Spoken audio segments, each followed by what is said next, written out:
most respectable conditions, in an atmosphere of elegance and refinement. Object, matrimony. Unfortunately, I won't be able to offer my usual lightning service today, as I have a previous appointment in Yonkers, New York, arranging the second marriage of Mr. Horace Van de Gelder, the well-known half-a-millionaire. As my late husband, Ephraim Levi, used to say, that means he's got at least 60,000 cash. Are you going to marry him yourself, Mrs. Levi? Why, Mr. Sullivan, whatever put such a preposterous idea into my head? Your head. But I'll do my best to have you carried across somebody's threshold before the week is out.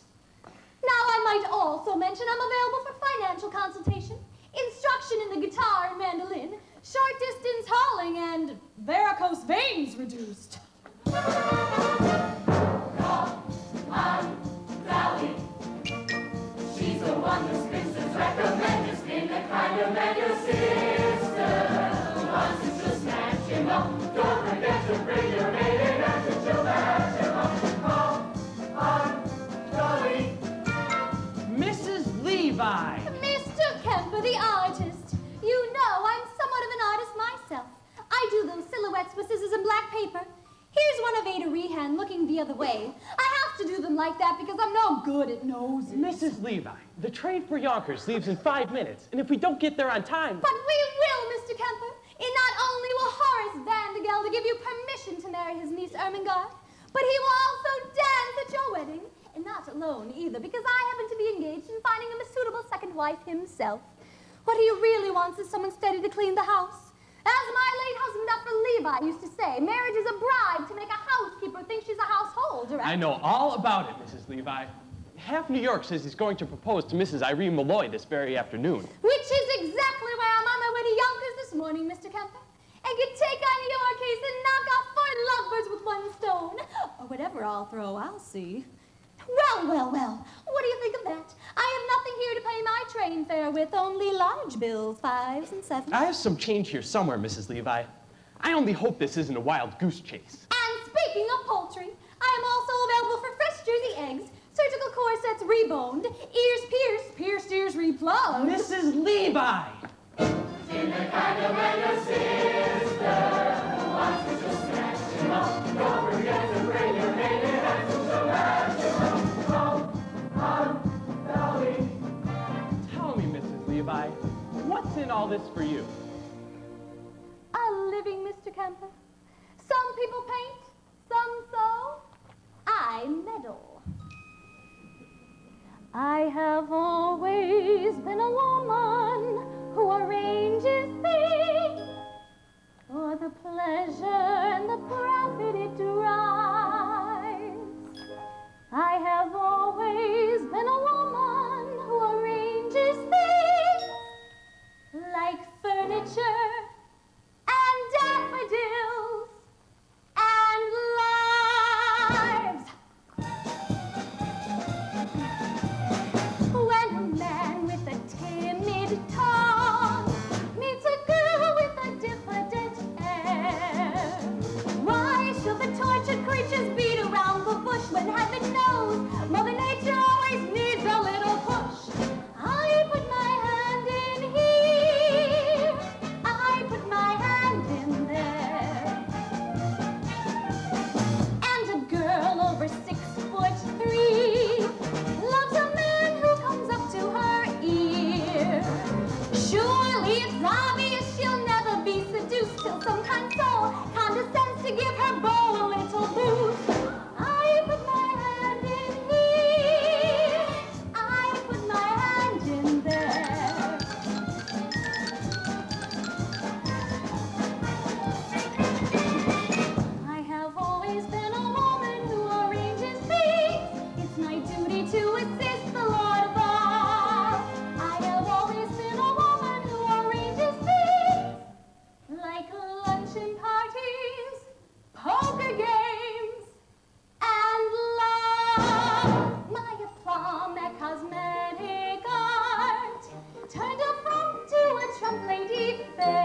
Levi. I know, Mr. Kemper. The Yonkers train is ready to leave. You go buy our tickets, order lunch, and I'll meet you on board.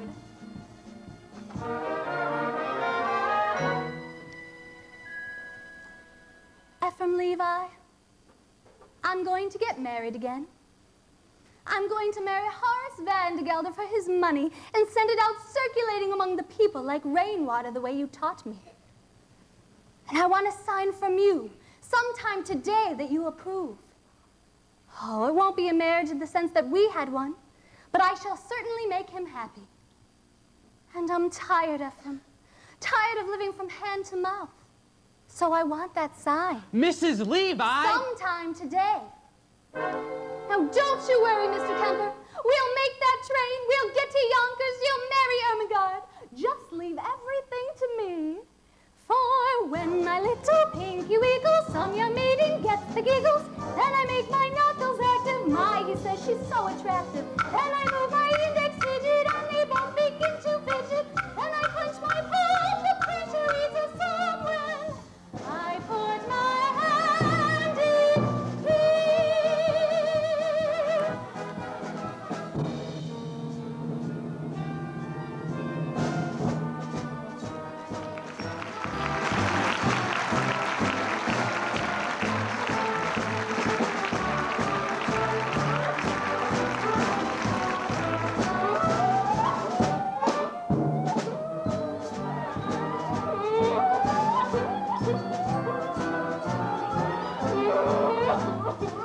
Damn! How can I be expected to play Yonkers my Yonkers with all that bellowing in my ears? I can't help it, Uncle. I love Ambrose Kemper. Well, I say you're too young to be in love with anybody. Here, take this. I'm not too young. I'm 17. And in another year, I'll be an old maid. Well, I forbid it. You dare to be an old maid, Ermengarde, and I'll cut you off without a cent. Now stop crying in front of the store. You're scaring away the customers. I can't help it, Uncle. I want happy. Well, then by thunder, you can go cry for a while in New York where it won't be noticed. Now get inside and start packing your trunk. And weep standing up. I don't want any salt stains on the pillows.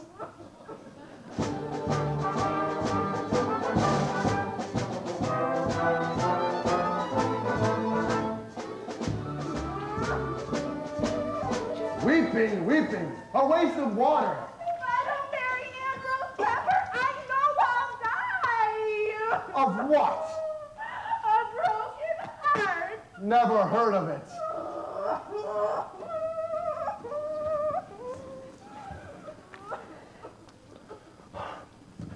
Cornelius! Barnaby! You stand, Mr. Vandergelder? I did. I got news for you both. I'm going to New York this afternoon to march in the 14th Street Association parade.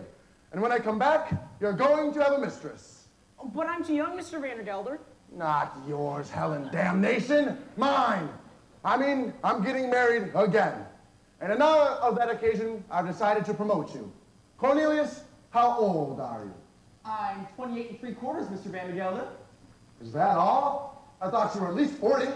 No, I'm just 28 3/4. Well, that's a foolish age to be at. I mean, a man's not worth a cent until he's at least 40, and until then, we just pay him wages to make mistakes. Anyway, I decided to promote you to chief clerk. And what am I now, Mr. Vandergelder? You're an impertinent fool, that's what you are. And I'm promoting you from impertinent fool to chief clerk. And Barnaby, I'm promoting you from idiot apprentice to incompetent clerk. Thank you, Mr. Vandergelder. Any more questions? Yes. What? Does the chief clerk get one evening off a week? So that's the way you thank me for your promotion, is it? No, sir. You will attend to the store as usual. Now get back to work! And don't forget to put the lid on the sheep dip. Evenings off. Marrying artists. Foolishness. 99% of the people in this world are fools, and the rest of us are in great danger of contamination. Why, even I was once young, which was foolish, and got married, which was foolish. and was poor, which was more foolish than anything else. Then my wife died, which was foolish of her. I grew older, which was sensible of me, and became rich, friendless, and mean, which in Yonkers is about as far as anyone can go. Oh, I know what you're wondering now. Why a man with so much good sense should be planning anything as foolish as getting married again. Well, the answer is simple. This house without a woman would be an empty shell, and pretty dirty, too. It takes a woman all powdered and pink to joyously clean out the drain in the sink. And it takes an angel with long golden lashes and soft dressing fingers for dumping the ashes. Yes, it takes a woman, a dainty woman, a sweetheart, a mistress, a wife.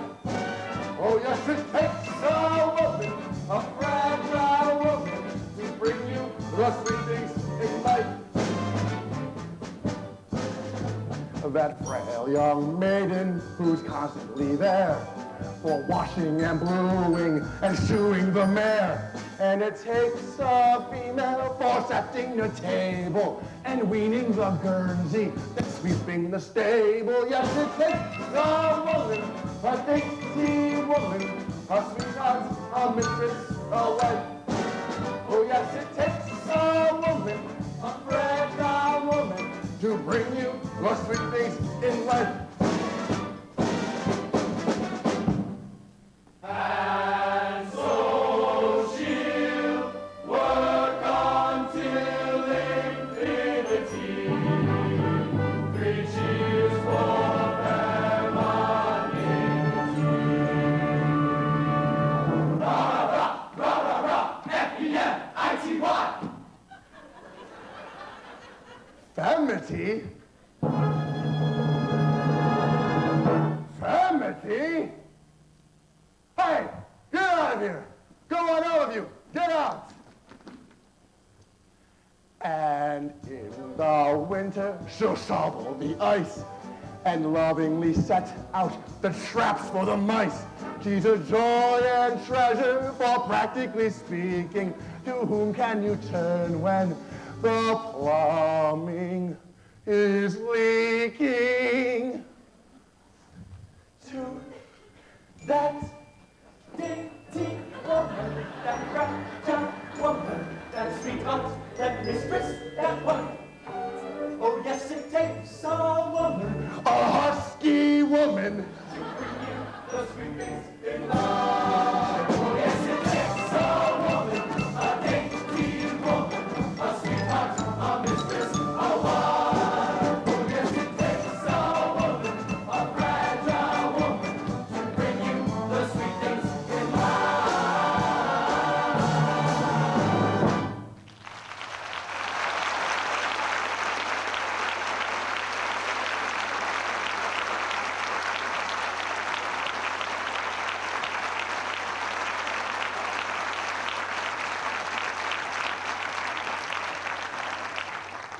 Get out of here! I said get out, all of you!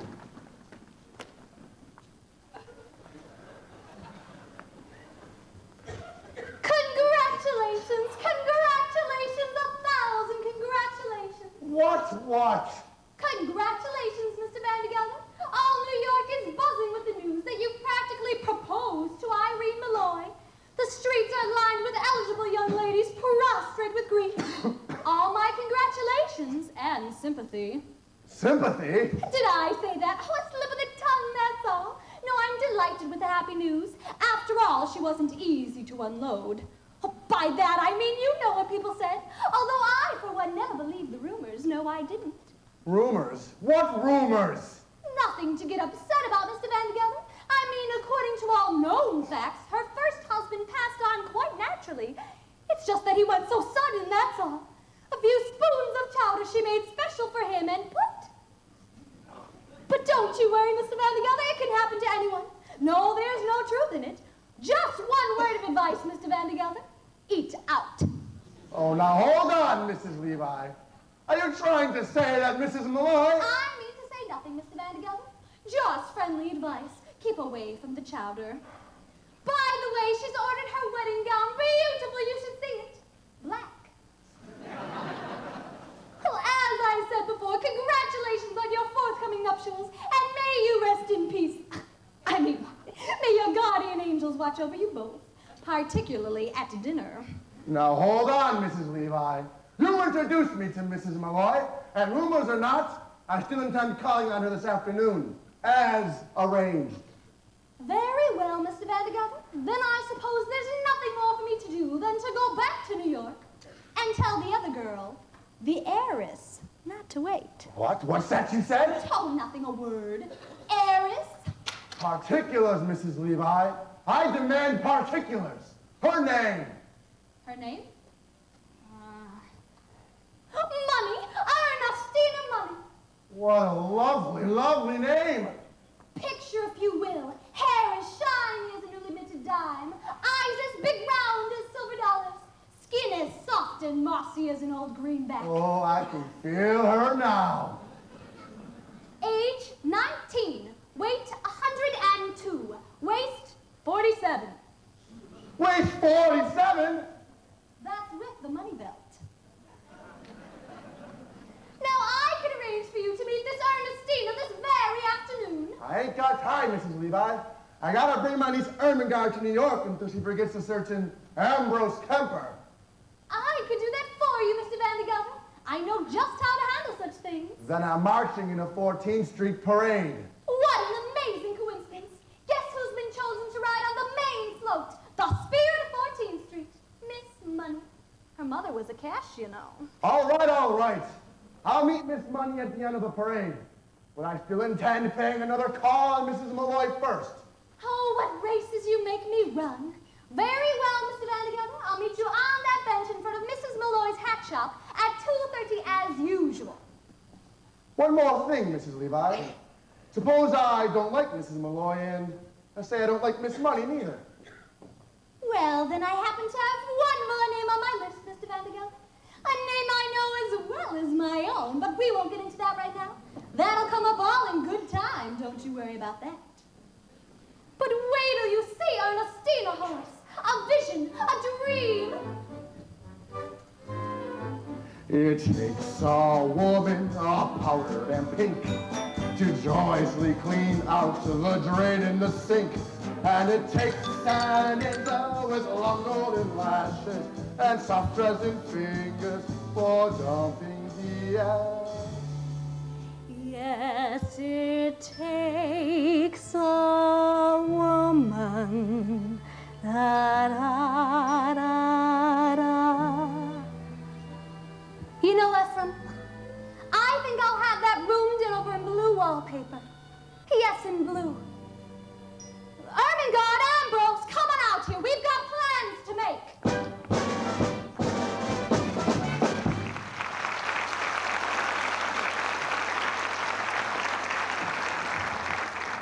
Chief clerk. Promoted from chief clerk to chief clerk. And if I'm good, in 10 years I'll be promoted to chief clerk again. Almost 30 years old and I still don't get an evening free. When am I going to begin to live? Well, you can live on holidays, Cornelius. Did you forget what we did last Christmas? All those canned tomatoes went bad and exploded, and you and I cleaned up the mess all afternoon. Do you call that living? No. Barnaby, you and I are going to New York! You mean close the store? Uh-huh. Cornelius, we can't. We'll have to. Some more rotten tomato cans are going to explode! Holy cabosas, how do you know? I'm going to light a candle under them. That's how I know. They'll make such a smell. Customers won't be able to come into the place for 24 hours. They don't get us an evening off. We're going to New York, Barnaby, and we're going to live. Well, we're going to have a good meal. We're going to be in danger. We're going to spend our money. We're going to be arrested. Holy cabosas. And one more thing. We're not coming back to Yonkers until we've each kissed a girl. But Cornelius, you can't do that. You don't know any girls. I'm 28 3/4. I've got to begin sometime. Well, I'm only 17. For me, it isn't so urgent. New York, Barnaby. Elevated trains. The lights of Broadway. The stuffed whale at Barnum's Museum. A stuffed whale? A stuffed whale. What do you say, Barnaby? Yes, Cornelius, yes. Now, the first thing to do is make you financially independent. I know I'll find you a job. Can you dance? I'm an artist. artist, Mrs. Levi. I paint. Well, then, my card. Mrs. Dolly Levi, painters taught how to dance. Now, there's a man, a Rudolph Reisenweber, at the Harmonia Gardens restaurant on 14th Street. I'll give you a note for him, and we'll see if he can't have you both entered in that polka contest tonight. The prize is a week's engagement and a solid gold cup. Oh, the cups we won, Ephraim and me. Hold on, Mrs. Levi. No fiancé of mine is going to set foot in a cafe. And I don't mind saying I'm surprised that you have acquaintances in a place like that. Not acquaintances, Mr. Kemper, friends. Dear friends from days gone by. My late husband, Ephraim Levi, believed in life, and any place you can find it. In cafes, ballrooms, yes, even theaters. Why, even when times were bad, every Saturday night, like clockwork, down those stairs at the Harmonia Gardens we came, Ephraim and me. It's all very well to come down like clockwork, Mrs. Levi, but you're asking Ermengarde to work there. It's the only way to show Horace Vandergelder that we mean business. Now you go to the Harmonia Gardens this afternoon and say that Mrs. Levi sent you. And incidentally, tell Rudolph that Dolly's coming back. And I want a table for two and a chicken for 8 o'clock tonight.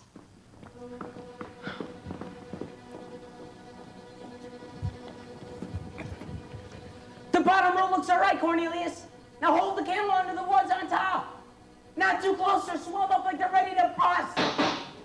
Holy kabosses, Cornelius. I can smell it up here. Come on, Barnaby. We're going to New York. There's a world outside of Yonkers, way out there beyond this hick town, Barnaby. There's a slick town, Barnaby, out there, full of shine and full of sparkle. Close your eyes and see it glisten, Barnaby. Listen, Barnaby.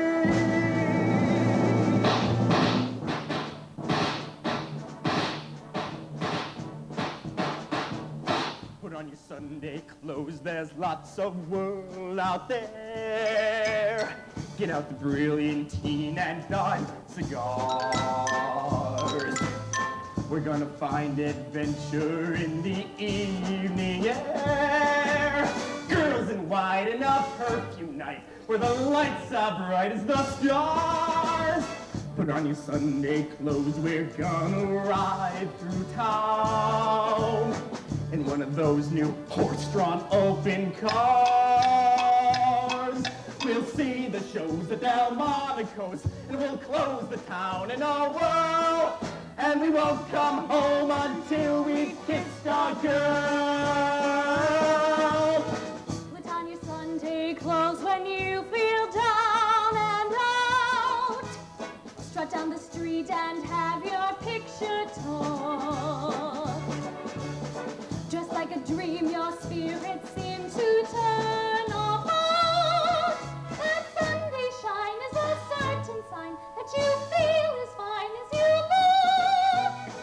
Beneath your parasol, the world is all a smile that makes you feel brand new down to your toes. Get out your feathers, your hats and leathers, your beads and buckles and bows. For there's no real Monday in your Sunday clothes. Come on, Barnaby, we're going to New York. Elevated trains, the lights of Broadway. Oh, your Masters, the Stuckman Gardens Museum. Wow, come on.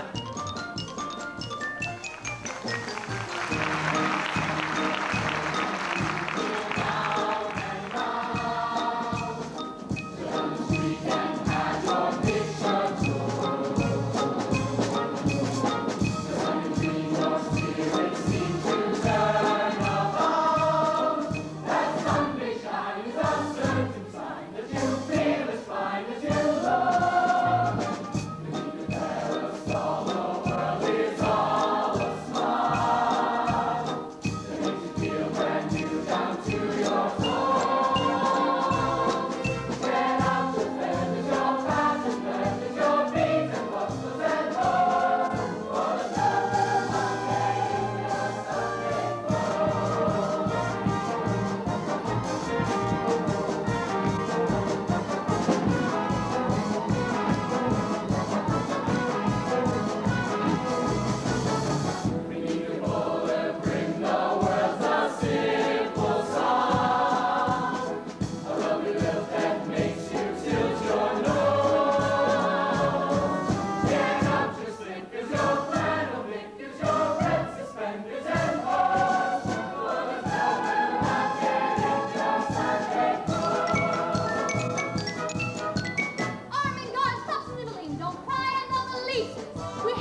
All because of the impending marriage, I tell you. Oh, what marriage?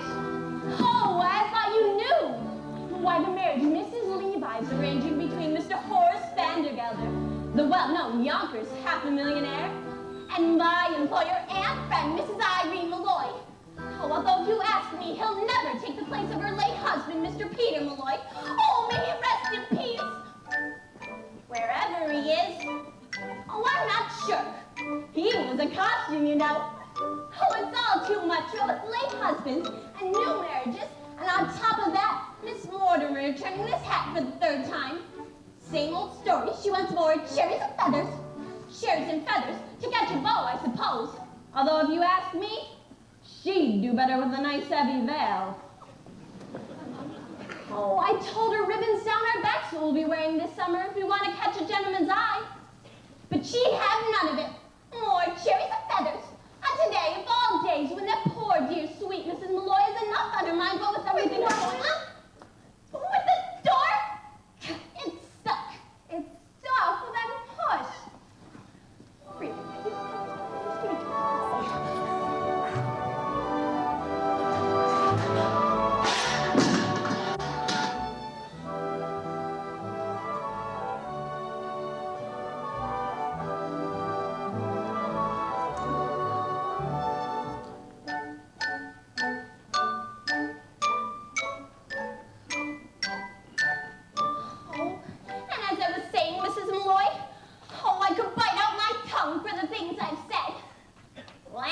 I'm going to say, but as long as I've gone this far, I might as well go all the way.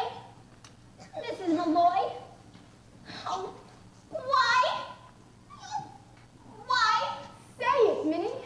Why have I decided to marry Horace Vandergelder? Oh, Mrs. Malloy, I could never ask you that. Oh, I'd rather die on the rack than ask you such a personal question. But as long as you did bring it up. I am marrying Horace Vandergelder for one reason and one reason alone, Minnie. To get away from the millinery business. I hate that. Mrs. Malloy, and I can no longer stand being suspected of being a wicked woman with nothing to show. Oh, Mrs. Malloy, you don't protest, Minnie. All millineresses are suspected of being wicked women. Why, that's why I can't go into balls or theaters or restaurants. That's all the proof they need. Take my word for it, Minnie. Either I marry Horace Vandergelder or I break out of this place like a fire engine. Oh, no, not Miss Mortimer again. Miss Mortimer, I'll take care of it. No, Minnie. Leave it be. You can make another hat for Miss Mortimer if you like. I'm wearing this one myself. Oh, but you can't, Mrs. Malloy. You're a widow, and this hat well, it's provocative, that's what. Is it, Minnie? Well, who knows who may walk into the shop today? And provocative may be just what I want to be.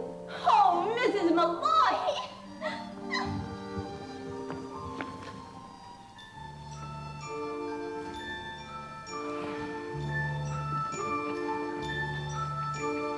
I'll be wearing ribbons down my back this summer. Blue and green and streaming in the yellow sky.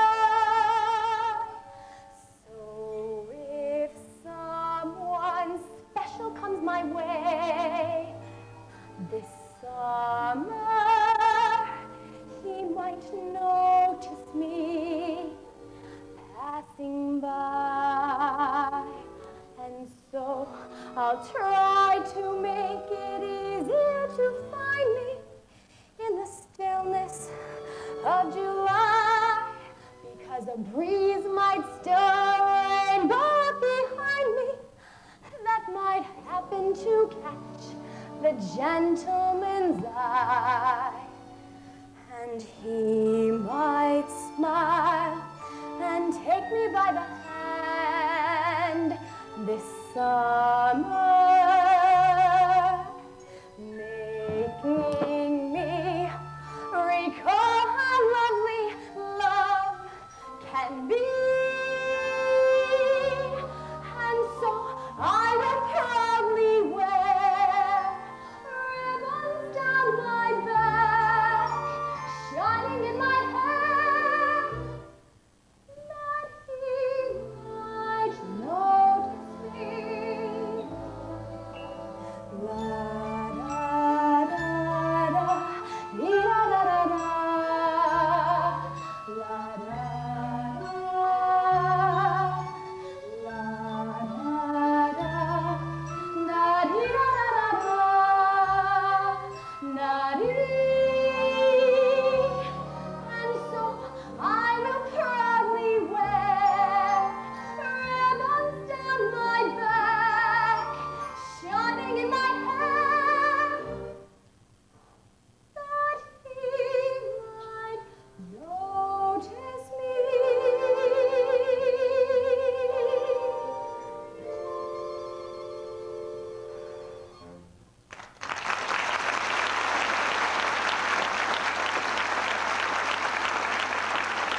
question I'm about to ask, but, well, I'm gonna ask it anyway. Do you love Horace Vandergelder? No, Minnie, I don't. Peter Malloy, God rest him, was my share of love. Oh, and I'm not saying I was shortchanged, but once is enough for a girl as long as it's true love. Not when it was that. Why, Minnie, look! There's two men staring at the shop. Men! Why, I do believe they mean to come in here. Men! In the shop? Oh, Mrs. Malloy, what are we gonna do? Do? I flirt with them, of course. I'll give you the short one. Oh, and you with all that talk about love. Oh, love enough I've had, Minnie. The bit of adventure I could do with now. We'll get them all heated up, and then we'll drop them cold. It'll be good practice for married life. Now, you go into the workroom. I know some ways we can perk up our appearances. Anyhow, a bit of a way will only make them nervous and easier for us. If you say vamp, I'll scream, vamp! And so I'll try to make it easier to find me in the stillness of July, because a breeze might stir a rainbow up behind me that might happen to catch the gentleman's eye. Oh, Minnie, we'll get an adventure out of this yet. We'll get an adventure out of this yet, Barnaby. All day long we wander around New York and nothing happens. Then we come to the quietest street in the city and suddenly... Vandergelder. Is he still out there? Go look. He's sitting on that bench out there. Cornelius, are you sure this is an adventure? You don't have to ask, Barnaby. When you're in one, you'll know it all right. How much money have you got left? Not much, Cornelius. 40 cents for the train back, 30 cents for dinner, and 20 cents to see the whale. 90 cents. Why? When those women come out, we'll have to pretend to be customers. Customers, that's it. Maybe the best thing to do is make them think we're rich. Then we won't have to spend anything. We're two men about town looking perhaps for ladies. Good afternoon, Mrs. Malloy. Here, Cornelius Hackle. Here, Barnaby Tucker. My pleasure, gentlemen. Now, what can I do for you? Oh, well, you see, we're two ladies about town looking for some hats to Malloy, and we wondered... We're hats, you see. We wanted to buy a lady or two to Malloy with. We want a hat. For a lady, of course. And everybody said, come to Mrs. Malloy's because she's so pretty. I mean, her hats are so pretty. And so reasonable, Cornelius. As reasonable as under $1. That would leave us enough money to see the whale. You've got to pay him no mind, ma'am. He's come all the way from Yonkers to see the stuffed whale, and he's all excited. Just keep an eye on that street, Barnaby, and maybe you'll see it pass by. Is it big and black with little red eyes? Yes. It's sitting on that bench out there. Excuse me, Mr. Hackle, but did you say Yonkers? Oh, yes, ma'am, Yonkers. And forgive me for saying this, but you should see Yonkers. By that I mean, perhaps Mr. Malloy would like to see Yonkers, too. Oh, I'm a widow, Mr. Hackle. You are? Barnaby, she's a widow! Oh, that's too bad. I'm sure Mr. Malloy would have loved Yonkers, especially in that hat. I mean on you, of course, not Mr. Malloy, may he rest in peace. You're Catholic, aren't you? Well, don't let that bother you. I'd be willing to change. Mrs. Malloy, if you should ever happen to have a Sunday free in the near future, I'd be more than pleased to show you Yonkers from top to bottom. Well, as a matter of fact, Mr. Hackle, I might be there sooner than you think. Oh, really? You see, I have a friend who lives in Yonkers. Oh, do you? Perhaps you know him? Perhaps we do. Although it's usually quite silly to ask in cases like this, isn't it? It's a Mr. Vandergelder. Horace Vandergelder? Oh, Vandergelder's hay and feed? Oh, do you know him? Oh, no. Oh, no, no, Mr. no. Vandergelder's a very substantial man. Very well liked, they tell me. Oh, lovely man, Mrs. Malloy. Has only one fault, as far as I know. He's hard as nails. Cornelius, I think. Now, I wonder if your friend might like this hat. Beg your pardon, Mrs. Malloy. Gentlemen, what are you doing? Help us, Mrs. Malloy. We'll explain later. Come out of here this minute. We're as innocent as can be, Mrs. Malloy. Well, really, Mr. Hackle, Mr. Tucker, I insist that you both come out of here this minute, or I'll be forced to call up Mr. Vandergelder. Mrs. Malloy, I don't suppose Mrs. Levi's here, is she? She was supposed to meet me out on that bench 10 minutes ago. Well, she can just go looking for me if she comes. When I make an appointment, I expect people to be on time. Here's a present for you. Chocolate-covered peanuts, unshelled. That's the expensive kind.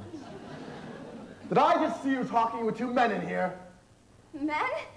Men, Mr. Vandergelder? Now what would men be doing in a ladies' hat shop? Well, now let's go into my workroom. I'm so anxious for you to see it. I saw it last week. So you did.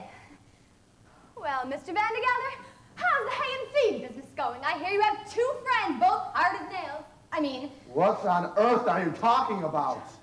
Yonkers, Mr. Vandergelder. I hear it's a beautiful city. And who's been telling you about Yonkers, may I ask? Nobody. A friend. What friend? Well, you see, He? A customer, Mr. Vandergelder. Somebody quite well-to-do, as a matter of fact. You may even know him, although it's usually quite silly to ask in cases like this. It's a Mr. Cornelius Hackle. Did you say Hackle? Why, yes. Well, he just happened to be my head clerk, that's all. Mrs. Malloy, I demand an explanation. And I'm going to give it to you. Why shouldn't you know Cornelius Hackle? Everybody in New York knows Cornelius Hackle.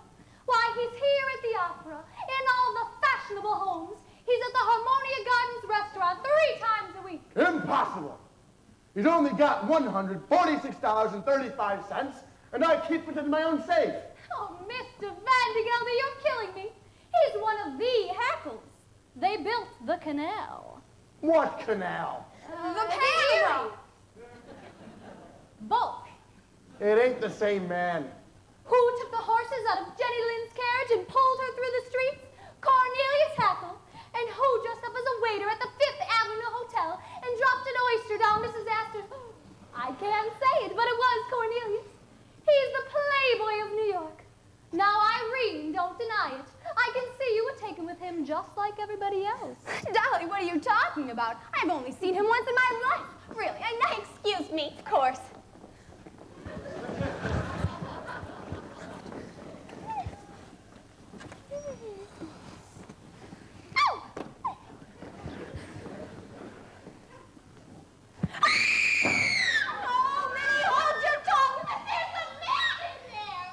Mrs. Malloy, if there's a man in that closet... No, Mr. Vandergelder, you can't.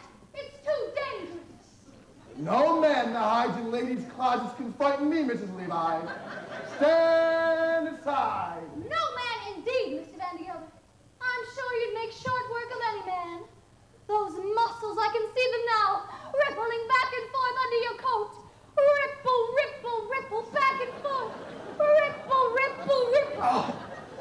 For the last time, Mrs. Levi, stand aside. Stand indeed, Mr. Vandergelder. That is exactly what the court will want to know when you're accused of entering that closet without a search warrant. I mean, what do you stand for if you don't stand for the law of this great land? I know what I stand for. I stand for motherhood, America, and a hot lunch for orphans. Take off your hat, Sir Betsy Ross's flag is passing. Do you see him on the hill at Gettysburg? Neath the great triumphal march. If you see him as he's trembling through the streets of wrath, then march, march, march. Oh, has it not affected you, sir? I came here at 14 years of age as an immigrant girl from a land that oppressed my people. And I must echo here today what was said by that great and patriotic American, Moses. I stand for motherhood, America, and a hot lunch for orphans. Take off your hat, sir, there's a twisting eagle passing. Do you see him on the bridge at Waterloo? Neath the great triumphal arch. If you hear him singing Dixie in the songbirds' hay, stand up and march, march, march. I stand for Mother America and the for orphans. Take off your hat,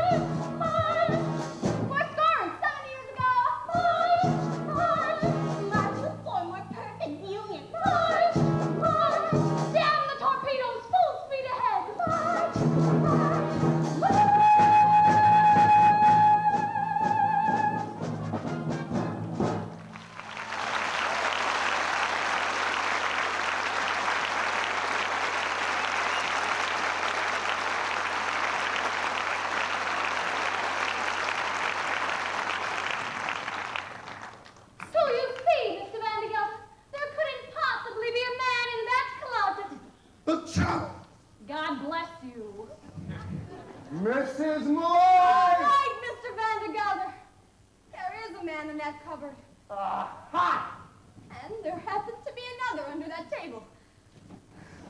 What the devil? Oh, but there's also a reasonable explanation. But for the present, good afternoon. Good Lord, the whole room is corralling with men. I don't think I'll ever get over it. I take it I'll meet you later this afternoon, Mr. Vandergelder. You certainly will, Mrs. Levi, with a certain young lady on the main float at the end of the parade.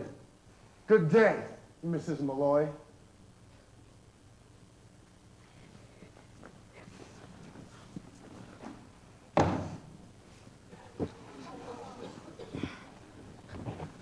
Mrs. Malloy, I can I do explain not everything. wish to hear any explanations, Mr. Hackle. Just you and Mr. Tucker do me the favor of leaving my shop at once, or I'll be forced to call Officer O'Malley.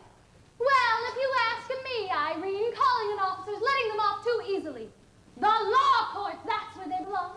I've been adding up the legal offenses these two have committed, and believe me, you have grounds for at least 2 writs, a non-compos mentis, and a garnishee.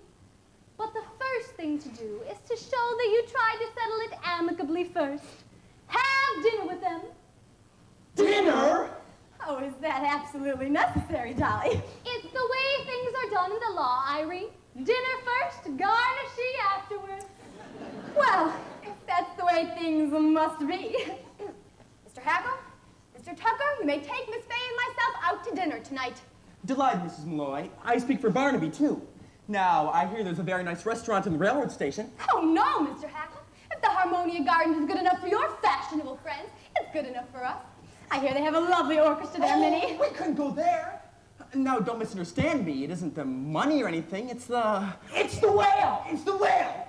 No, it isn't the whale, Barnaby. It's the dancing. You see, there's dancing in places like that. Exhibitions, even contests.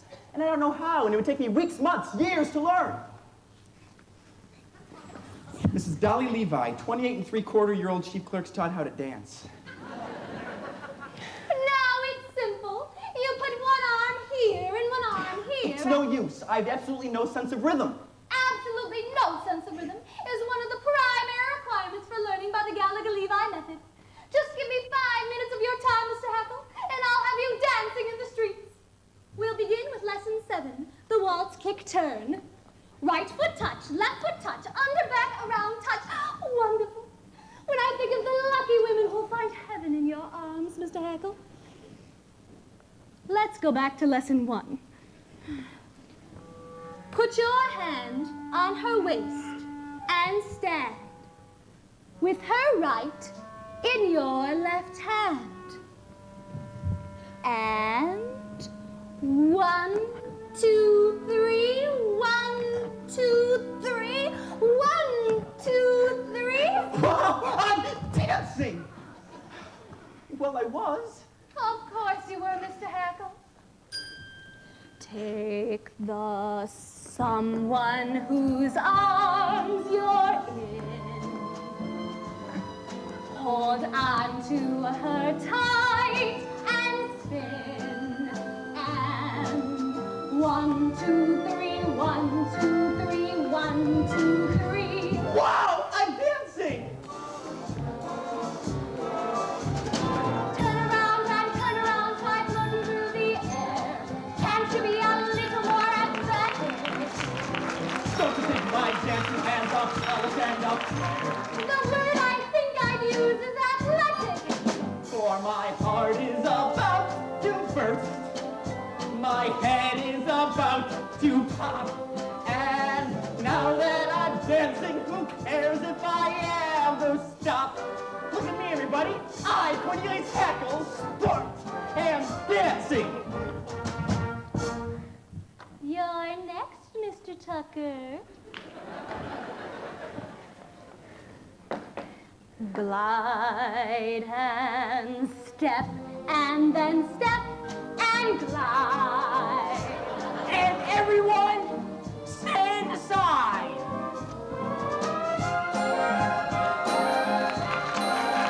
Look, who's dancing?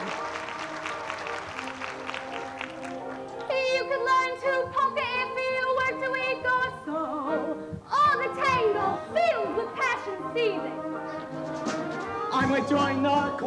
of the Castle Garden show. Well, whatever you do, for God's sakes, keep breathing. For my heart is about to burst. My head is about to pop. And now that we're dancing, who cares if we ever stop?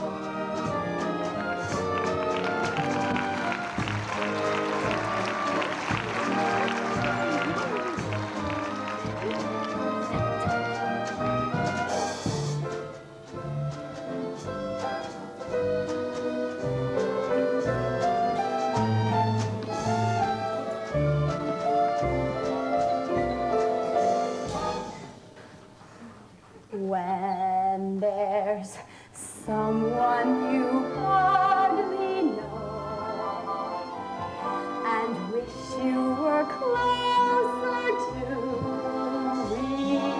remember that he can be near to you while you're dancing.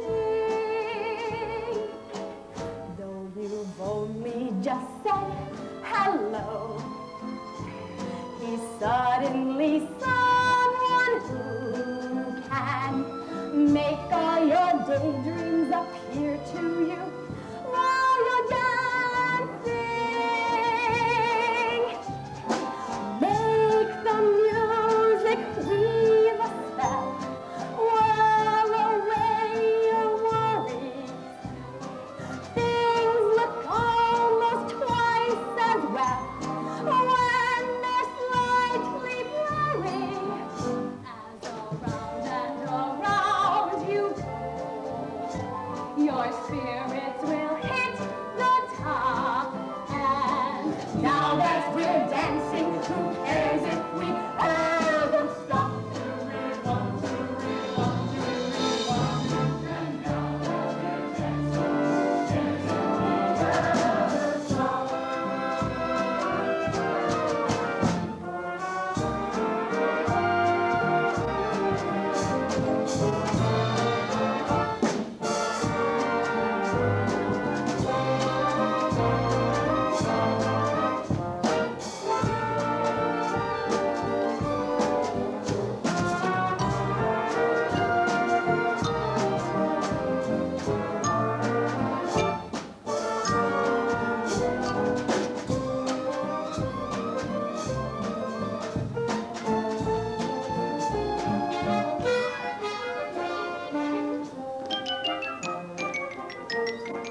Minerva.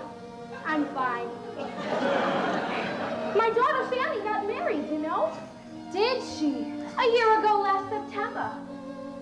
It's been so long since you've lived here, Mrs. Levi. Such a long, long time.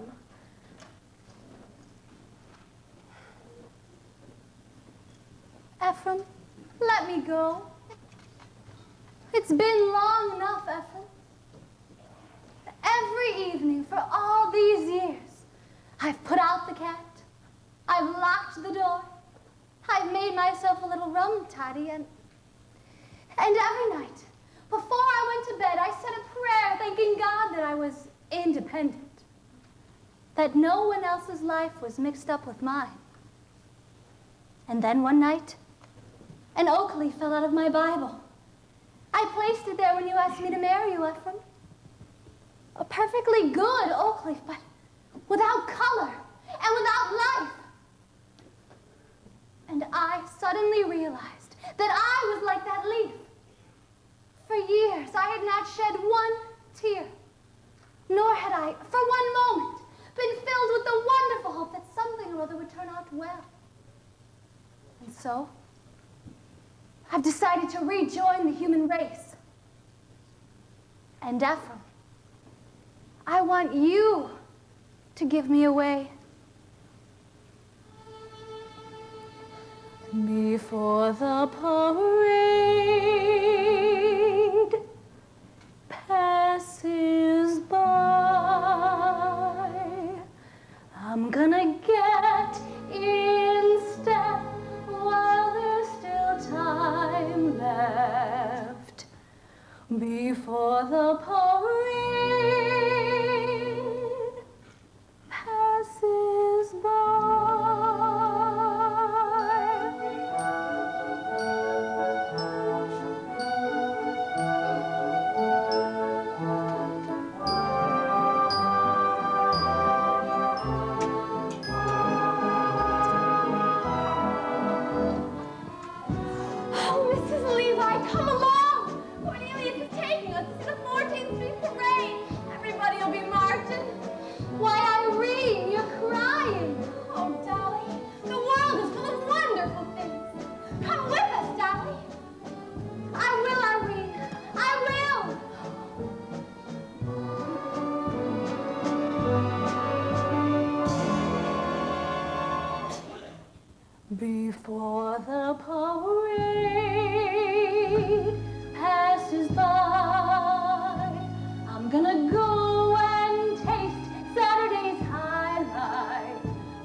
Oh, Mrs. Levi.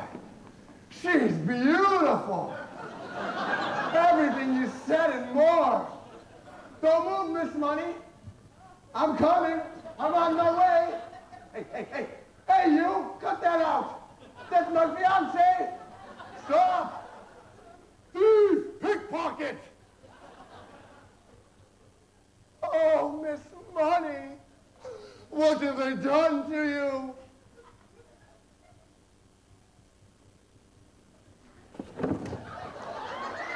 Mrs. Levi! What is the meaning of this? Nothing to get upset about, Horace. Just a last-minute substitution. Miss Money had a sudden urgent business appointment at the Mint. They ran a little short, and she's helping out. But don't you worry. She'll meet you at the Harmonia Gardens restaurant at 8 o'clock tonight. But that's the most expensive restaurant in the entire city. And well it should be. What food and the fastest waiters in New York. By the way, I might be a little late, so Miss Money will meet you out in front of the restaurant. Wait till you see her, Horace, all in black ruffles and gold trim, and singing an old-fashioned tune. Yes, sweet Rosie O'Grady. You couldn't miss her if you tried. Oh, I'll be there, Mrs. Levi, but only because I've already paid for the introduction, and I'm going to get my money's worth. But from this point on, you are hereby discharged as my marriage broker. Is that clear? From now on, you're another woman like anyone else. Hey, where am I going? What's happening? Dolly! Ephraim, he's as good as mine. I'm gonna raise the roof. I'm gonna carry on. Give me an old trombone. Give me an open guitar before the parade passes by.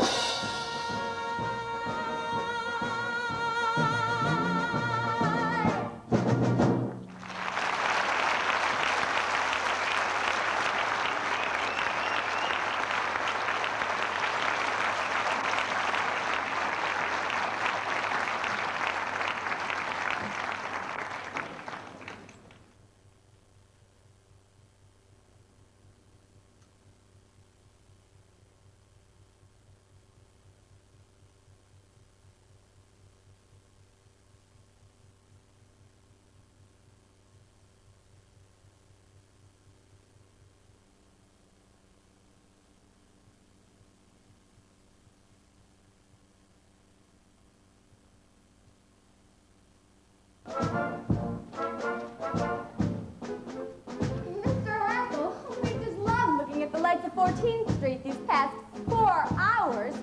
But perhaps you'd better call a hack or we won't get to the Harmonia Gardens on time. Oh, there's one. You! Oh, we couldn't do that. It isn't money or anything. It's just that nowadays, really ugly people never take hacks. Hacks is out. They all go by streetcar. J.P. Vanderbilt, Diamond Jim Morgan. Well, then by all means we go by streetcar. Imagine. I've been elegant my whole life. I never even knew it. Of course, if you really want to be elegant, Oh, we do. you walk. Yes, New York, it's really us, Barnaby and Cornelius. All the guests of Mr. Hackle are feeling great and look spectacular. What a knack there is to have acting like a born aristocrat. We've got elegance if you ain't got elegance. You can never, ever carry it on.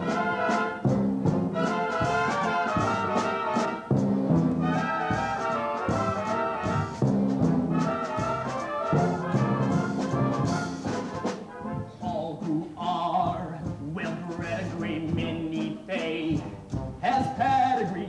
Exercise your wild as we move tonight. We are out with the diamond gems tonight. Would they be misleading us? Silver spoons were used for feeding us. We've got elegance if you ain't got elegance. You can never, ever carry it on.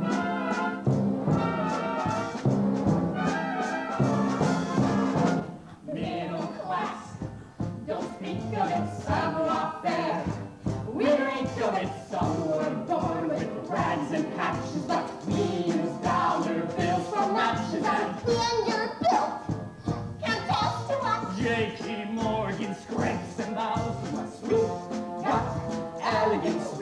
were born with elegance. Have you noticed when I hold my cup, the saucer never moves? And the way I keep my pinky up, indubitably We got elegance, we got built in elegance and with elegance. We'll carry it on.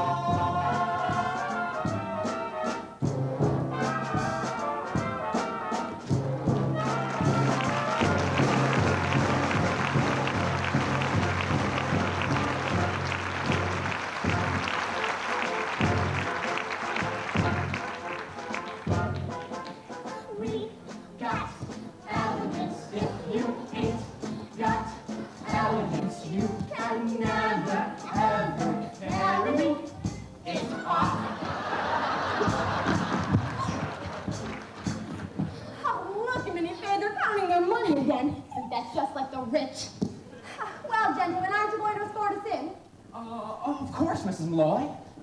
Barnaby? Mrs. Malloy? Yes, Mr. Hackett? Mrs. Malloy, as we start inside, may I Yes, Mr. Hackett? put my arm around your waist? Yes, Mr. Hackle.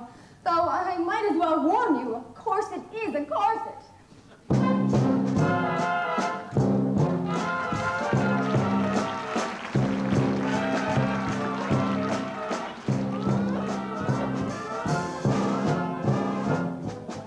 But I don't want to be understood. I just want to get married. You heard Mrs. Levi. This is the only way to show your uncle we mean business. Now, can you weep a little faster? You're throwing me off step. Faster. That's it.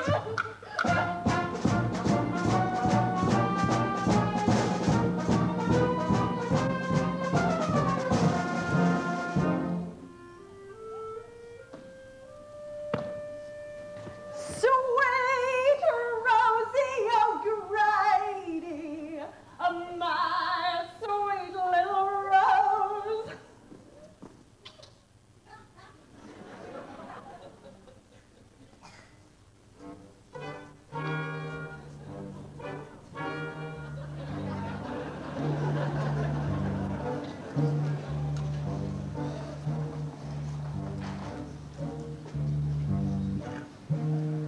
And it is my order, as head waiter of the Harmonia Gardens restaurant and your supreme commander, that tonight, of all nights, our lightning service will be twice as lightning as ever. Or else.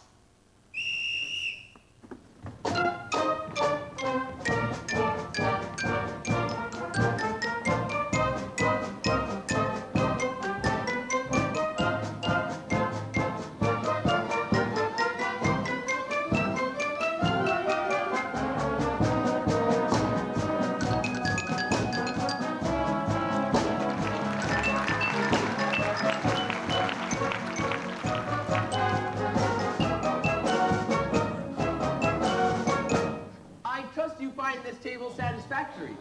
The private rooms cost a bit more, but they do afford the best view of the entertainment. $1.30, Cornelius. That's all we've got left. Are you sure? Count it again! Prepare yourself for a big night tonight, Minnie. We're out with two of New York's best-known sports. I did make a mistake, Cornelius. It's only $1.20. I'll count it once more. Oh, no, don't! We can't afford it. I'm going to order everything on the menu. Oh, waiter!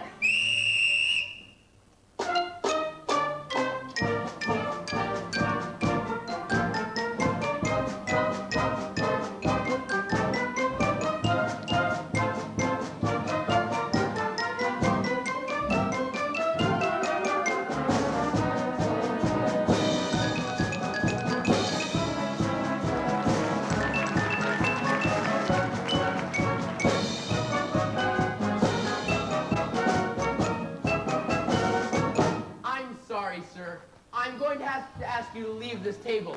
It's reserved for Mrs. Levi and party. And who do you think I am? Only it's Horace Vandergelder and party, and she's in my and party. I ain't in hers. I'm sorry, Mr. Vandergelder. It's only that Mrs. Levi said nothing about you bringing your Personal physician? That's enough ruse, doctor. And Mrs. Levi only ordered chicken for 2. Chickens, well, chickens are dear. And pâté maison, soupe légère et des pommes souples. Well, why didn't you tell me this was an Oriental establishment? We'll take 2 bowls of rice. Now get out. So, Miss Money, I understand you keep respectable sums in your belt. Yeah, $2. Only it's in my garter.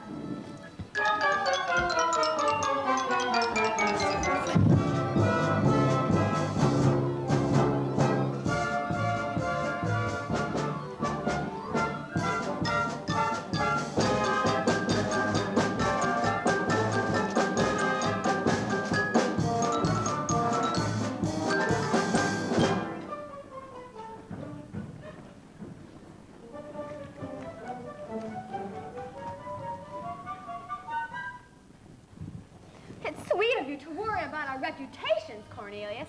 But Minnie and I don't care who sees us tonight. Well, Minnie, what have you decided? Oh, I couldn't order anything at these prices.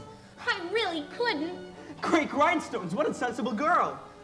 Waiter, bring us 4 glasses of beer, a loaf of yesterday's bread, and some cheese. Yesterday's bread? Oh, Cornelius, now I know how you keep half of New York in stitches all the time. Minnie, have you ever eaten pheasant? Pheasant? Say, why are we sitting all the way over here, huh? You ashamed or something? No, that's not it. I just felt a slight chill. Oh, why didn't you say so? Here, I'll loan you this. Now let's order something to hold us till the rice comes. Wait out!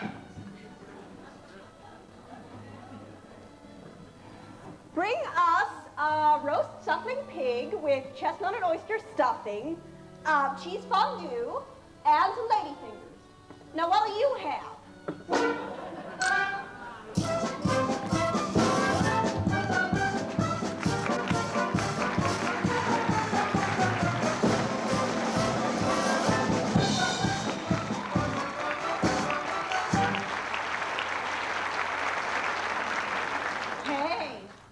Hey, you with the big ears. What are you doing after the show?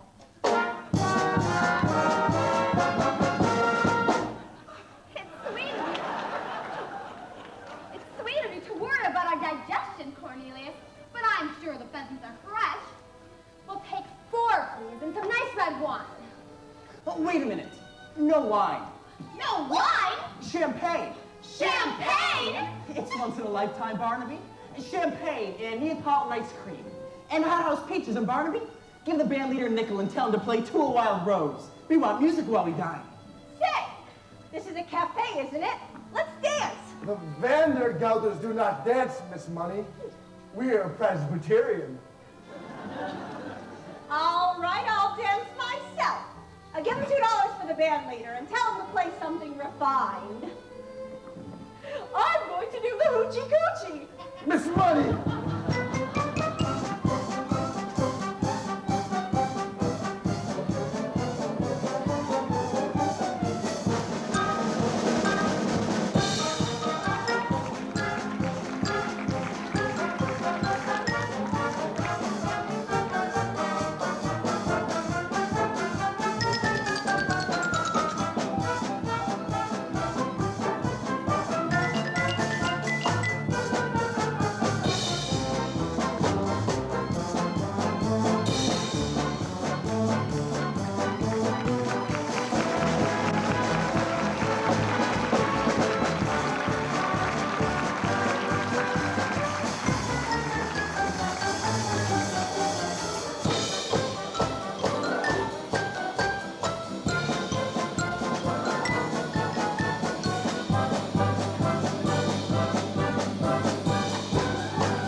for the band, but promise me you won't order anything else.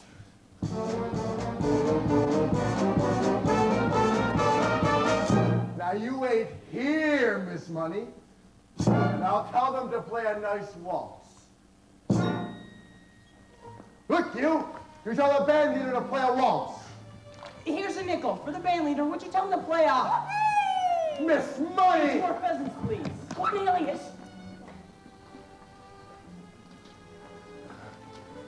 My purse! My wallet. Look, you, that's my purse. Miss Money, get off that table. You're dancing in the stew. Excuse me. This is my wallet, and I know it's mine because it's got nothing in it but $1, 3 dimes, 5 pennies, and Cornelius. Did you say 2 pheasants? 3, 4 pheasants for the house. And never mind if we don't see that well. I'll buy one of my own. Sir! What have I told you about shouting, boy?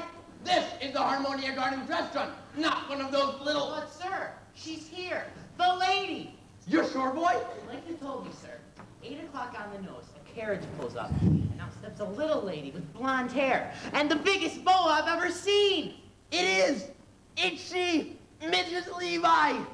Bruno! Is it true? I heard someone laughing outside the kitchen window. Yes, Minnie, cue the band. She's just stepped out of her carriage. Rudolph, it is true, no? It's true, yes.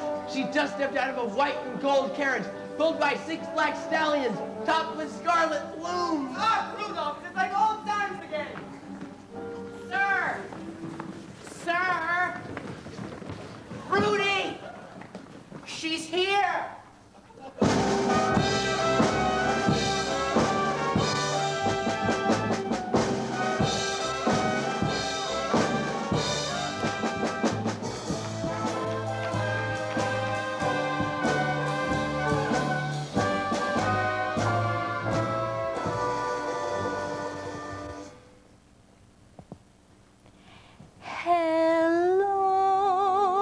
Hello, Harry. Well, hello, Louie. It's so nice to be back home where I belong. You're looking swell, Danny, I can tell. Nanny, you're still going, you're still going strong. I feel the room swaying for the band, playing one of my old favorite songs from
Excuse me, girlie.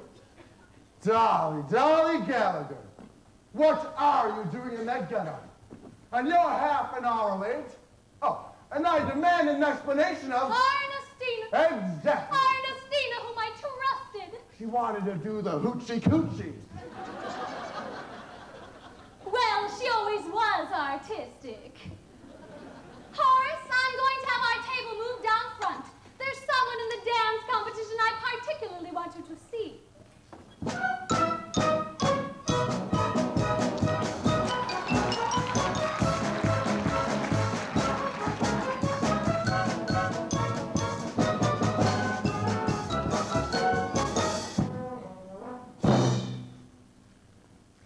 let's not say another word about it, Horace. I'm just as shocked as you are. Oh, I can't eat a thing. What have you ordered? What you wanted, a chicken. Now look here, Dolly, about that hoochie-coochie, girl. Did you say a chicken? I don't think I could face a chicken. Not a chicken, not today. Not after what's happened. Good. Then cancel the chicken. And bring a turkey.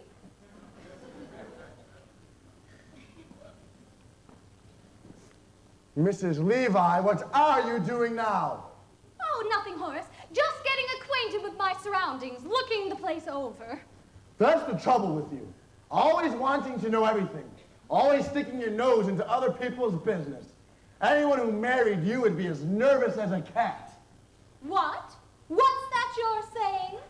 I said, anyone who married you. Horace Vandergelder, get that idea out of your head this minute. Understand once and for all that I have no intention of marrying you. I didn't mean that. Well, I certainly do hope not. Horace Vandergelder, you go your way and I'll go mine. I'm not some Irene Malloy whose head can be turned by a few chocolate-covered peanuts unshelled. I'm shocked you even suggested it. You misunderstood me. Well, I certainly do hope not. But if I did have any intention of marrying again, it would be to a far more pleasure-loving man than you. However, we won't discuss it any longer. Here's the waiter with our food. I'll serve Mr. Vandergelder Rudolph. Here's some white meat for you, and some dumplings lighter than air they are, and some giblets, very tender and very good for you. No, Horace, as I said before, you go your way, and I'll go mine. Start right in on the wine. I think you'll feel better at once. However, before we change the subject, there's one more thing I have to say. I didn't bring the matter up at all. One more thing I have to say before we forget all about it. It's true. I'm a woman who likes to know everything that's going on, who likes to manage things. But I would not like to manage anything as out of control as your household. You'll have to do that for yourself, God helping you. It's not out of control. Very well, let's not say another word about it. Have some beets, Horace, they're good. I don't like beets. That's good. No, Horace, a complaining, quarrelsome, friendless like you is no companion for me. You salt your beets, and I'll salt mine. Can you please stop saying that? I won't say another word. Good. Except this. Horace, at your age, you should enjoy hearing the honest truth. My age, my age. You're always talking about my age. Well, I don't know what your age is exactly, but I do know that up in Yonkers, with bad food and bad temper, you'll double it in 6 months. Have some more beets, Horace. They're good. I don't like beets. I hate beets. That's nice. Now dig right in.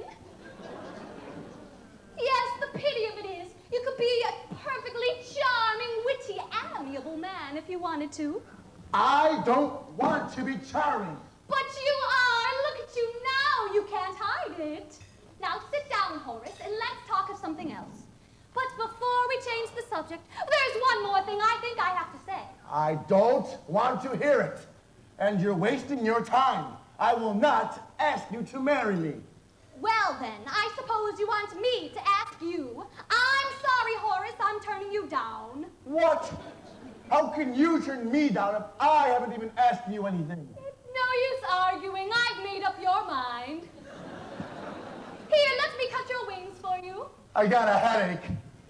I'm going back to the hotel. You can't go now, Horace. The competition's is about to begin. Look, here's the money for the dinner. Here's 20... Wait a minute. There's nothing in here but $1, 3 dimes, 5 pennies, and a button. This isn't my purse. I lost my purse. Impossible. I can't imagine you without your purse. Barnaby, that purse you found, it's Vandergelder's. What are we gonna do? What am I going to do? I've never been here before. They don't know me. Stop eating that turkey. I can't pay for it. Look, Horace, it's the latest thing off Polka, and there's someone I particularly want you to see. Waiter, have our table moved over there so we can better observe his graceful movements. Wait a minute. That man, that dancer. Isn't he wonderful? With talent like that, he's sure to win the Gold Cup. Oh, Mrs. Malone, it's been a perfectly wonderful evening, but I'm afraid we're gonna have to cut it a bit. Excuse me, short. Maybe look, a polka. Oh, Cornelius, I simply must have this one dance. Oh, Vandergelder's right there. We have to go. We will, but we'll dance our way out.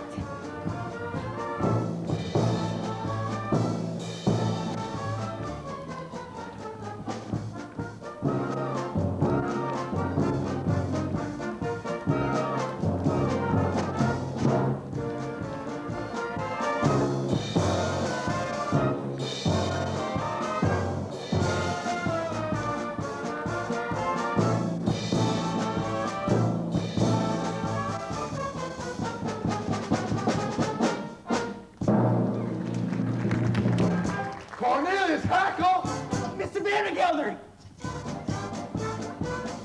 Barnaby Tucker. Mr. Vandergelder. Oh, my God.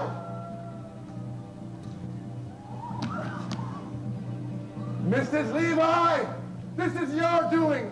What are you up to? Mr. Vandergelder, I can explain everything. I don't want to hear any explanations.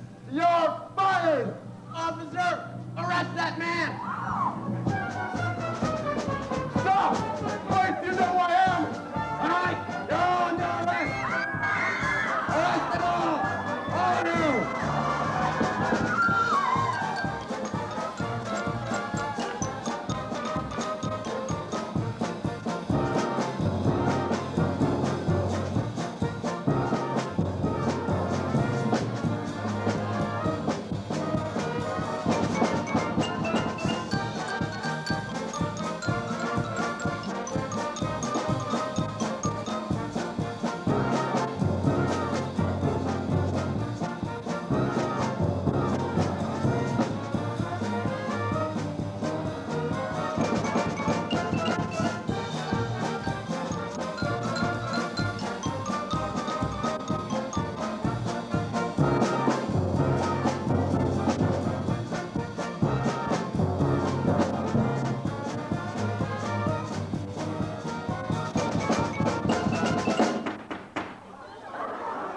Quiet! Quiet! That's better. Now, you're all charged with disturbing the peace, assault and battery, inciting to riot, and several other very serious violations of the law of this city. Is there anyone here to speak in your behalf? I say, is there anyone here to speak in your behalf?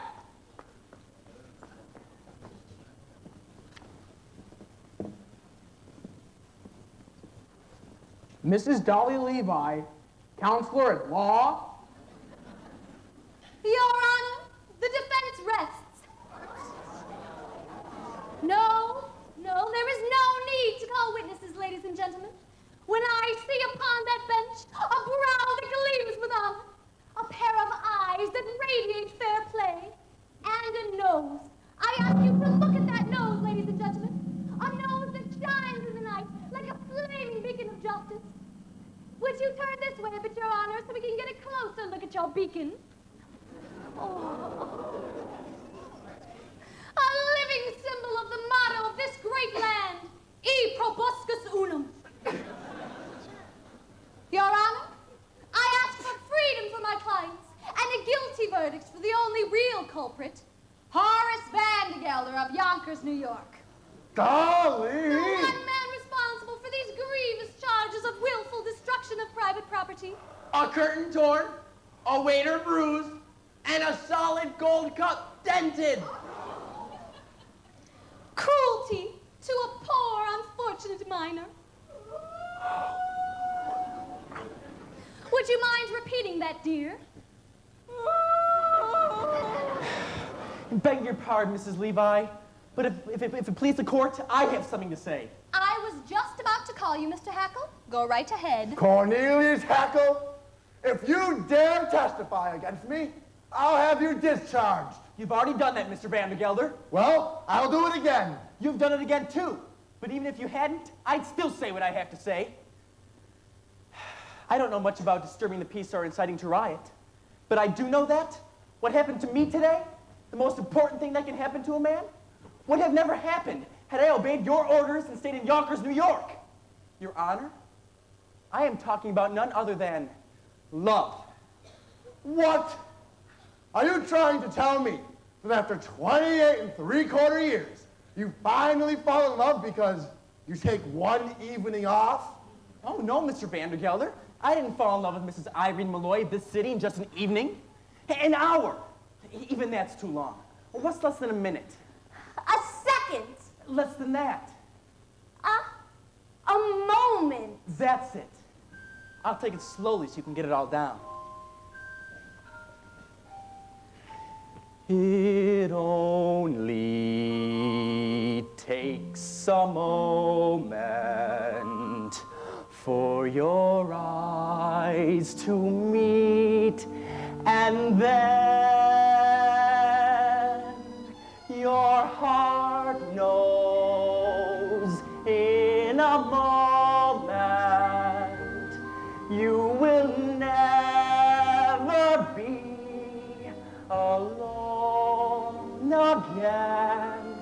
I held her for an instant, but my arms felt sure and strong. It only takes a moment to be loved a whole life long. Isn't the world full of wonderful things? There I sat, cooped up in Yonkers for years and years, and all the time, wonderful people like Mrs. Malloy walking around New York, and I didn't know them at all. I don't know whether you can all see from where you're sitting. Well, for instance, the way her eye and forehead and cheek come together up here. Can you? I tell you right now, a fine woman is the greatest work of God on earth. You can talk all you like about Niagara Falls and the pyramids. They aren't in it at all. Of course, I've seen women before, but today, I talked to one equal to equal, and they're so different from men. And they're awfully mysterious, too. I bet you can know a woman 100 years without ever being really sure whether she liked you or not. Today I've lost so many things. My job, my future, everything people think is important. But I don't care. Even if I have to dig ditches for the rest of my life, I'll be a ditch digger who once had a wonderful day. I missed a few words back there, Mr. Hackle, right after it only. Takes a moment, but his arms felt sure and strong. It only takes a moment. He held me for an instant, but his arms felt safe and strong. It only takes a moment to be loved a whole life long. And that is all that love's about.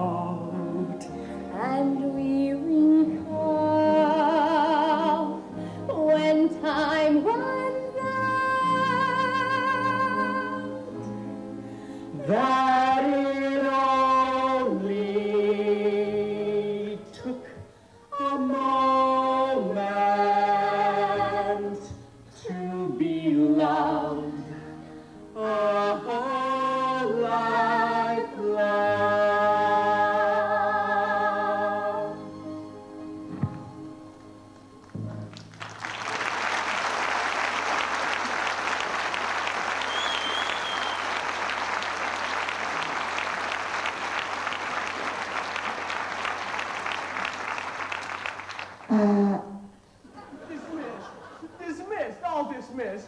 All except Horace Vandergelder of Yonkers, New York. You're all dismissed. You're free, my children, and bless you. Go, go.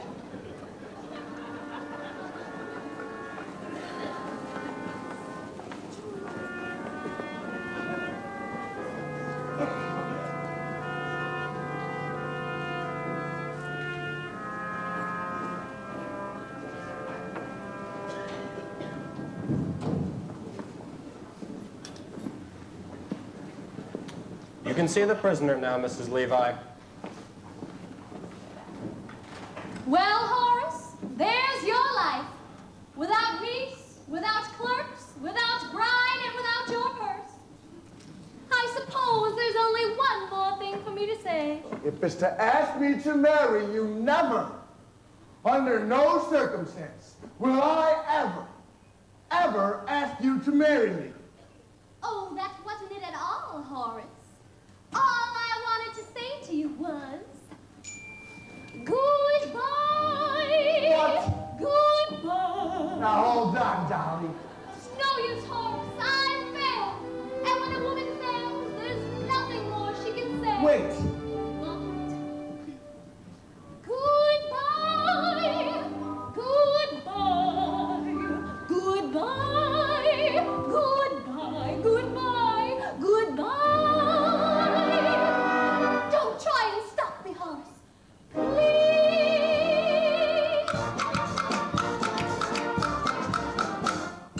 Wave your little hand and whisper so long, dearie. You ain't gonna see me anymore. But when you discover that your life is dreary, don't you come a-knocking at my door. For I'll be all dolled up and singing that song that says, you dog, I told you so. So wave your little hand and whisper so long, dearie. Dearie should have said so long ago. Because you treated me so rotten and rough, I've had enough of feeling low. So wave your little hand and whisper so long, dearie. Dearie should have said so long ago.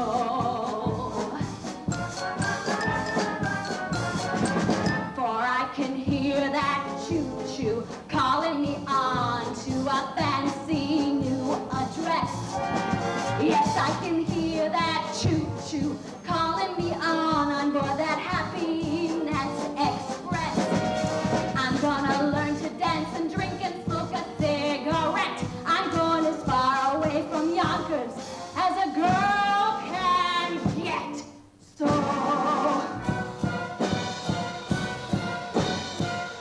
and on those cold winter nights, Horace, you can snuggle up to your cash register. It's a little lumpy, but it rings. Don't come a-knocking, I'll be all dolled up and singing that song that says, you dog, I told you so.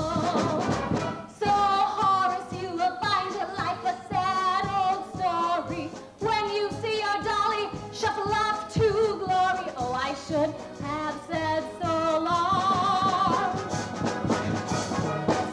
ago.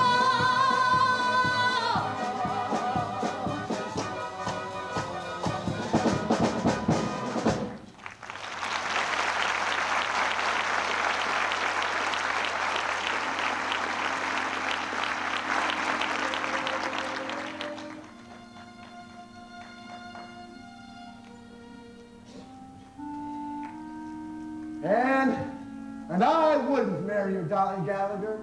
Not if you were the last woman on earth. Not if you asked me 1,000,000 times. I didn't need you before, and I don't need you now. So, Dolly Levi, you go your way, and I'll go mine. Oh, Dolly. Dolly. Dolly. You stamp, Mr. Vandergelder? Oh, it's you calling me this heckle. Come crawling back, have you? Oh, no, Mr. Vandergelder. I just came back for my $146.35. You see, I decided to go into the business. And since the only business I know is haying feet, I've decided to open up my own store. And Cornelius has found the perfect location. Right across the street from you. So you think you can compete with Vandergelders, do you? Well, just you try. Aha! Another one come crawling back. And what do you want? My back salary for the past 4 months, $6.12. You can't do this to me. Any of you. I'll go to the courts. I'll get lawyers.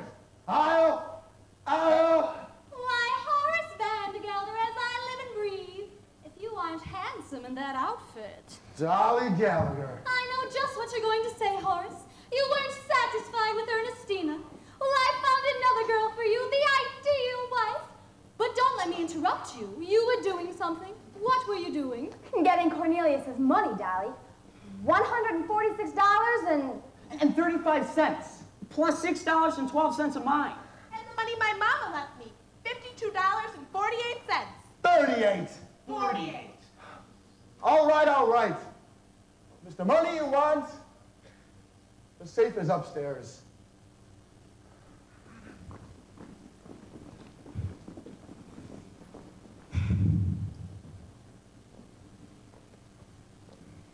Money, money, money, money, money. Mr. Vandergelder's money. It's like the sun we walk under. It can kill or cure. Vandergelder's never tired of saying that most people in the world are fools. And in a way, he's right, isn't he? Himself, Irene, Cornelius, myself. Yes, we're all fools. And we're all in danger of destroying the world in our folly. But the surest way to keep us out of harm is to give us the 4 or 5 human pleasures that are our right in the world. And that takes a little money. The difference between a little money and no money at all is enormous and can shatter the world. The difference between a little money and an enormous amount of money is very slight. And that can shatter the world too. It's all in how you use it. As my late husband, Ephraim Levi, used to say, money, pardon the expression, is like manure. It's not worth a thing unless it's spread around encouraging young things to grow. Anyhow, that's the opinion of the second Mrs. Horace Vandergelder. Which reminds me, Ephraim, I'm ready for that sign. Well, just don't stand there. That goes upstairs. Well, as I was saying, Horace, I found you the ideal wife. Dolly Levi, I don't need you to find me any ideal wives. If I want an ideal wife, I can find her on my own. And I found her. And it's you, damn it. Horace. Look, I know I've been a fool about Mrs. Malloy and that other woman, but forgive me and marry me. Horace, stop right there. What? You know as well as I do, Horace, that you're the first citizen of Yonkers. And your wife would have to be a somebody. Answer me. Am I a somebody? You are. Wonderful woman. Oh, you're partial.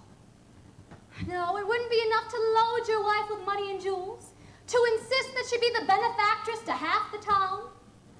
By the way, it's bad business letting Cornelius open up a store right across the street from you. You better take him back and let him be your partner. Partner? And Barnaby can have Cornelius's old job. Now look here, Dolly. That way they'll all be together so we can dance at Ermengarde's wedding. Oh, now that does it. This time you've gone too far. I'll dance at no weddings. Besides, I don't know how. It would take me weeks, months, years to learn. All right, I'll dance. Oh, Horace, I never thought I'd hear you say a thing like that. That front room, idiot! Well, what are you waiting for? Go on. Horace, what's going on up there? Oh, nothing. I just thought to have the front room redone in blue wallpaper. Horace. Oh, I know the old paper ain't worn out yet, but the fellas just started out in business and needs a good start. You see, Dolly, I've always felt that money, pardon the expression, is like manure. It's not worth a thing unless... Thank you, Ephraim.